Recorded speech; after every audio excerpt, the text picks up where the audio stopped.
If it's time for your meeting, click on the link in the invitation or open Zoom on your computer.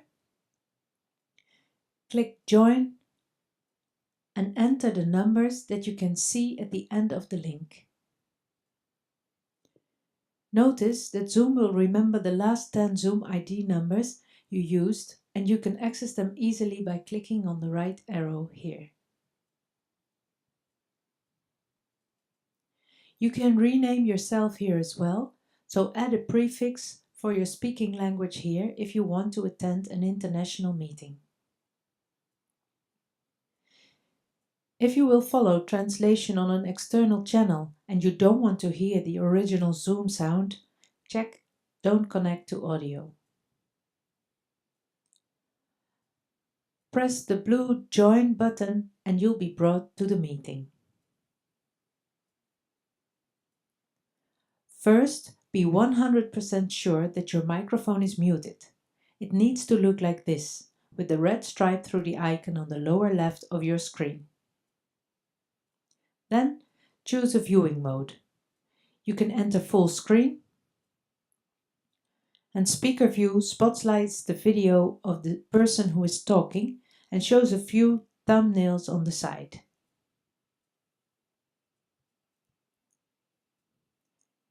You can drag them up or from right to left as you desire, or you can also hide them.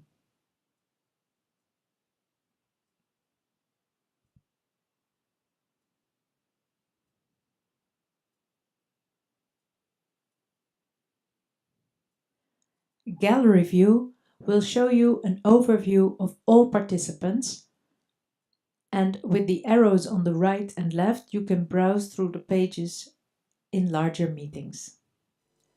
Now let's walk through all the controls at the bottom of your screen. So the first one is your microphone. Click it if you want to say something, and click it again when you're done. The little arrow on the right lets you choose a microphone, select the right speaker, and you can leave the audio completely. Do this if you need to follow translation through the external platform or if you are connecting to Zoom with multiple devices in the same room to avoid acoustic feedback.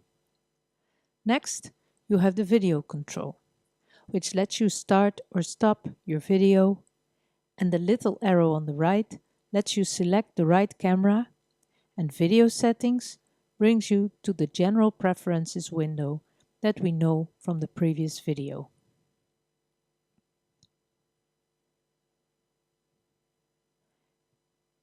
Clicking the invite icon lets you invite others easily by sending an email or copying the URL of the meeting.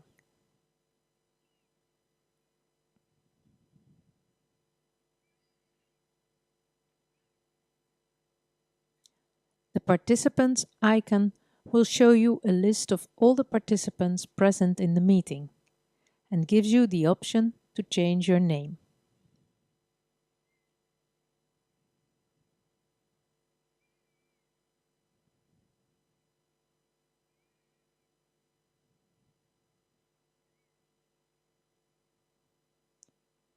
You can, for example, raise your hand if you want to ask something, or answer yes or no if the moderator asks a question in the meeting. There's a couple of other options, but we usually don't use them, so I won't get into those. Be careful with Share Screen. If you click it, all participants will be seeing your computer screen. Usually only the moderators of the meeting share their screen.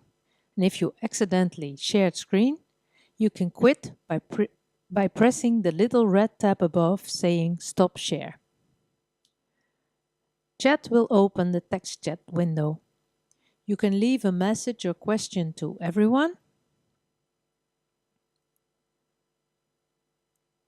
or a private message to a specific person.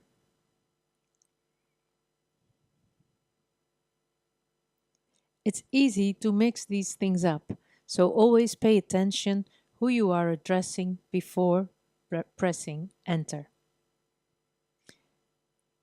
If important information has been shared by chat, you can save this to your computer by clicking on More and then Save Chat.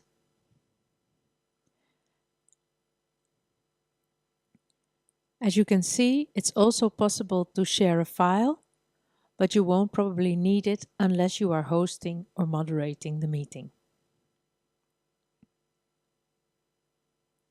And now, let's see how to do workshops in Zoom by joining a breakout room.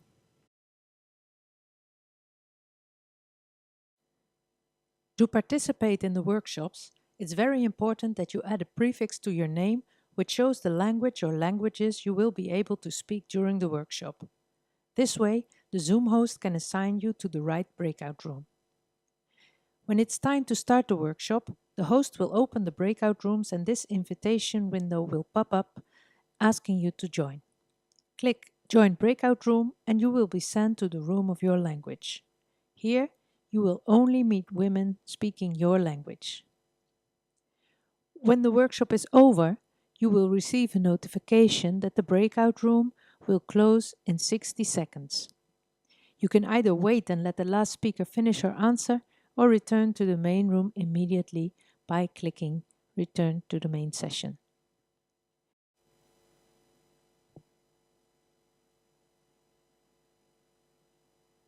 If you accidentally press the wrong button when you're invited, you can easily join the breakout room yourself by clicking the icon that appeared in the lower menu.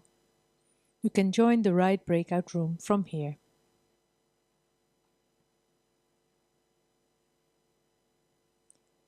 You don't need to wait for the host to get you back to the main room. You can always go back by clicking Leave Breakout Room. From here, you can also leave the meeting or cancel.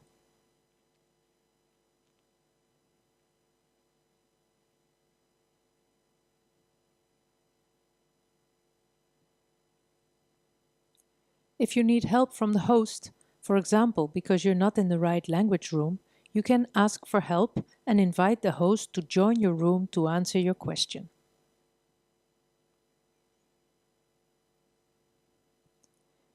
Don't use this too easily, because probably the host is joining the workshop as well.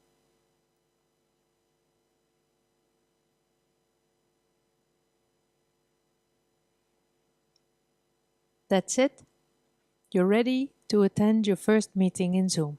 See you there.